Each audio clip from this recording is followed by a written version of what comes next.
اب حضرت ابو بکر نے ہتے ہو گئے, صاحبزادے نے اٹھائی تلوار.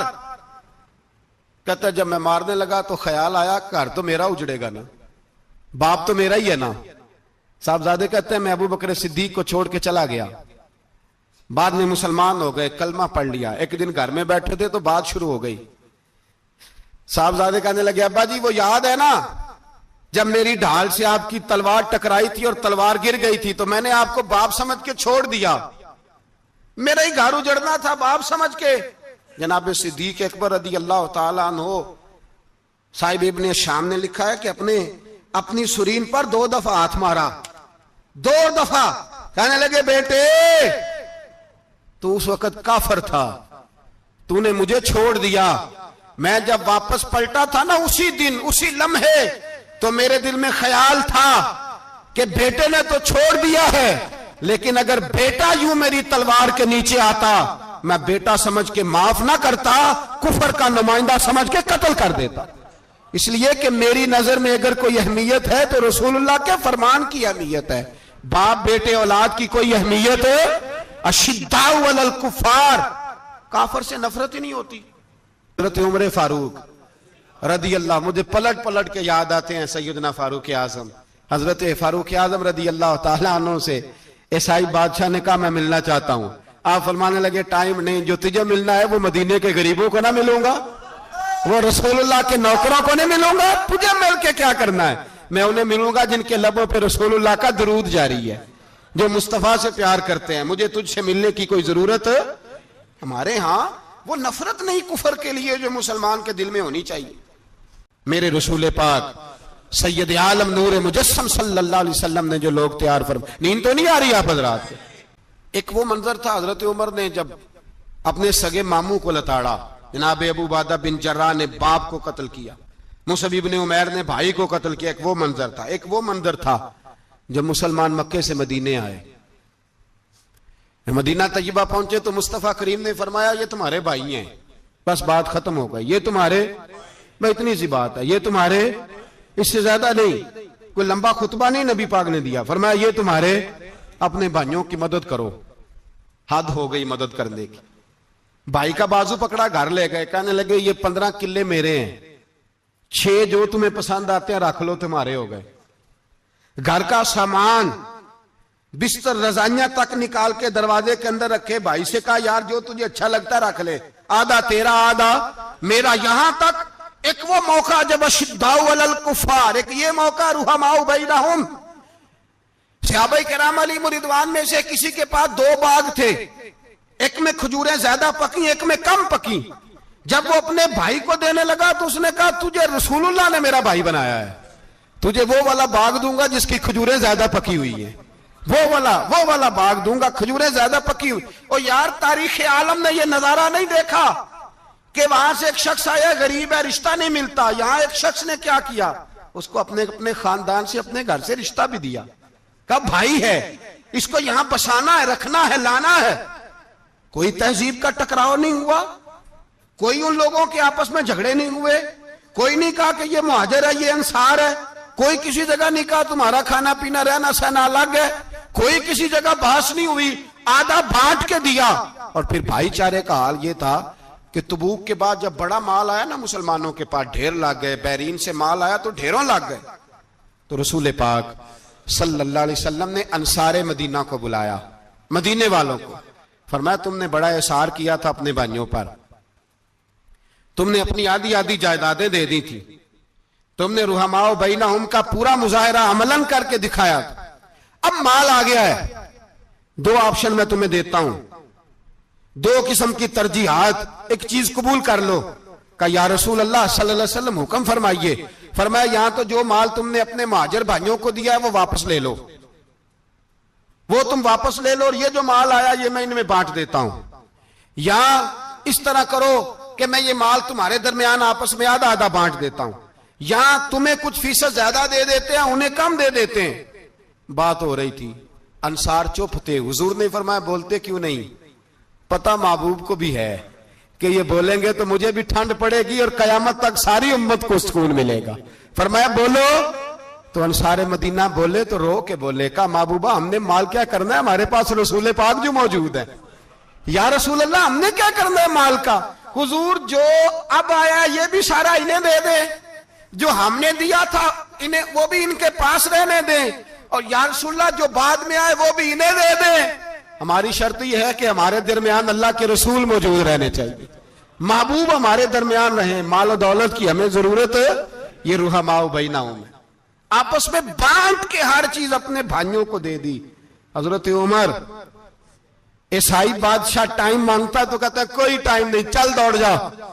ملک شام جاتے ہیں، جب فتح ہوتے ہیں حضرت سعد بن ابی وقاص بلاتے ہیں، شام جاتے ہیں تو حضرت عمر کہتے ہیں شام آئے ہیں یار، سب سے پہلا کام یہ کر بلال کا تو پتہ کر، یہاں سنا ہے بلال حبشی کا مکان بھی کہیں نیڑے نیڑے ہے، پتہ تو کر۔ حضرت بلال حبشی حضرت سیدنا سعد کہنے لگے حضور بلا نہ لیں، فرمایا نہیں، وہ مصطفیٰ کا غلام ہے تو میرا تو امام ہے، میں گھر ملنے جاؤں گا، گھر رحماء بینہم، کالے رنگ کے حبشی غلام سیدنا بلال حبشی کو ملنے گھر گئے، اور جناب عمر جا کے بیٹھک میں انتظار کرنے لگے، گویا ڈرائنگ روم میں بیٹھے انتظار ہونے لگا۔ جناب سیدنا بلال آئے تو حضرت عمر اٹھ کے کھڑے ہوئے۔ ملک شام کے لوگوں نے یہ منظر عجیب دیکھا کہ جناب عمر فاروق ایک حبشی کے لیے کھڑے ہوئے، اور جب کھڑے ہوئے تو حضرت بلال کہنے لگے عمر بیٹھ جاؤ، یہ کیا کر رہے ہو؟ تو حضرت سیدنا عمر رو پڑے، کہنے لگے بلال تو حبشی پہلے تھا، جب سے رسول اللہ کا غلام بنا ہے ساری امت کا امام بن گیا، ساری امت کا تو امام بن گیا ہے جب سے تو نبی پاک صلی اللہ تعالی علیہ وسلم کا غلام بن۔ بھائی یاد رکھے جب اشداء علی الکفار کی بات تھی تو اپنے سگے قتل ہو گئے، اور جب رحماء بینہم کی بات تھی تو پھر یہ نہیں دیکھا یہ حبشی ہے، توجہ ہے میری بات پر؟ جاگ رہے نا آپ لوگ؟ ادھر دیکھیں، پھر یہ نہیں دیکھا کہ یہ حبشی ہے، یہ رومی ہے، یہ کون ہے، پھر یہ دیکھا کہ یہ رسول اللہ کا غلام ہے صلی اللہ۔ حضرت ابو بکر صدیق رضی اللہ تعالیٰ عنہ سے کسی نے پوچھا تھا بدر میں فتح کیسے ہوئی؟ اب بھی مسلمان کہتے ہیں نہیں جی کیسے لڑیں گے جی، ہمیں اپنا بڑا مسئلہ ہے۔ یہ کمزور لوگوں کی باتیں، کمزور جو خدا والے ہوتے ہیں ان کی یہ سوچ نہیں ہوتی، یہ آرزو کرم اور میں آپ سے کروں، یہ بھیک اس کو جیتیے جس کا خدا نہ ہو۔ یہ کمزور لوگ ہیں جو کہتے ہیں نہیں کیسے ہوگا، کس طرح ہوگا، جن کو پتا ہو کہ ہماری غیبی طاقت ہے ہماری۔ حضرت ابو بکر صدیق رضی اللہ تعالیٰ پوچھا جناب بدر میں کیسے جیت گئے؟ تلواریں زیادہ تھی، نیزے زیادہ تھے، یا آپ کو جاسوسی زیادہ تھی، پتہ زیادہ تھا کہ یوں قابو آئیں گے کافر؟ تو ابو بکر صدیق فرمانے لگے نہ نیزوں سے جیتے نہ تلواروں سے جیتے، ہم جو بدر میں جیتے ہیں تو مصطفیٰ کی نمازوں سے جیتے ہیں، ہمیں جو بدر میں کامیابی ملی تو رسول اللہ کی دعاؤں کی برکت سے ملی۔ فرمانے لگے کافر ساری رات شرابیں پیتے رہے، ساری رات وہ ناچ گانے میں مصروف رہے، اور میں حضور کے خیمے میں موجود تھا، نبی پاک ساری رات نماز پڑھتے رہے، ساری رات حضور نماز پڑھتے رہے، ساری رات اللہ سے دعا کرتے رہے۔ فرمایا صبح جو کامیابی ملی تو یہ مصطفیٰ کی نمازوں کی برکت سے ملی۔ ایک بزرگ کی میں بات سن رہا تھا، وہ کہہ رہے تھے اب نمازیں عبادتیں ریاضتیں بعد میں کرنا، پہلے جہاد کرو۔ کہہ رہے تھے اب نکل کر خانقاہوں سے ادا کر رسم شبیری، عبادتیں ریاضتیں تلاوتیں درود بعد میں ہوگا، پہلے جہاد۔ تو میں نے کہا صاحب عبادتیں تلاوتیں درود ہو کہاں رہا ہے، پہلے وہ جگہ تو بتائیں۔ خانقاہوں پہ تو عرس ہو رہا ہے، سال کے بعد ڈھول لگ رہا ہے۔ وہ جو زمانہ تھا نا کہ خانقاہ شریف پہ شام تک قرآن مجید ختم ہوگا، فجر کے بعد 50,000 درود پڑھا جائے گا، وہاں لوگ آئے ہیں تو وہاں ذکر کرتے کرتے لوگ اس قدر مست ہوئے کہ انہیں ہوش ہی نہیں کہاں کہ کہاں گئے، وہ تو دور ختم ہو گیا۔ اب کہاں ہے خانقاہ میں؟ اب تو نظر نیاز رہ گئی، ختم شریف رہ گیا، عرس پاک رہ گیا، باقی تو معاملہ ختم ہے۔ وہ کہاں گیا معاملہ سارا؟ بھائی دعائیں التجائیں۔ شہاب الدین غوری سے پوچھا جناب فتح کیسے ہوئی؟ کہنے لگے خواجہ معین الدین اجمیری کی دعاؤں کی برکت سے۔ فرماتے ہیں بابا دعا مانگتا تھا، ہم جہاد کرتے تھے، اللہ کامیابی دے دیتا تھا۔ بھائی وہ عبادت، وہ ریاضت، وہ مسلمان جو رات کو اپنے رب کو منا لیا کرتا تھا، وہ اپنی عبادت کے زور پر اللہ تبارک و تعالیٰ کی بارگاہ میں آہو زاری۔ حضور نے فرمایا الدعاء صلاح المومن، دعا مومن کا ہتھیار ہے۔ دعا مومن کا، بول کے بتانا ہے، دعا مومن کا۔ فرمایا مومن یہ ہتھیار چلا سکتا ہے، یہ ہتھیار کافر کے پاس موجود ہے۔ حضرت زید بن حارثہ رضی اللہ تعالیٰ عنہ کو نہ پکڑ کے کچھ کافر ان کو پکڑ کے لے گئے تو ایک درخت کے ساتھ باندھ لیا، کہنے لگے تمہیں قتل کریں گے، حضور کے صحابی ہیں رضی اللہ تعالی۔ جب کافر آپ کو قتل کرنے لگا نا تو انہوں نے درخت کے ساتھ اچھی طریقے سے ٹانگیں باندھ لی، ہاتھ باندھ لیے، گردن باندھ لی، کہنے لگا بلا اپنے رب کو۔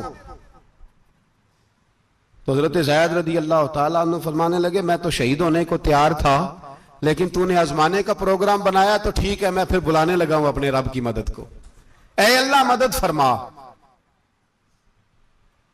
اس نے اتنی دیر میں تلوار نیام سے نکال لی، اے اللہ مدد فرما۔ اس نے جب تک دونوں ہاتھوں میں تلوار سونت لی، اے اللہ مدد فرما۔ جب تیسری بار آپ نے یہ کہا تو اس نے تلوار اٹھائی، کہا اللہ مدد فرما۔ حضرت زید رضی اللہ تعالیٰ عنہ کہتے ہیں جب چوتھی بار میری زبان سے لفظ نکلے، کافر کے ہاتھ میں تلوار تھی پر گردن بھی اس کی کٹ کے نیچے گر گئی، کہ گردن کٹ کے اسی وقت نیچے گری۔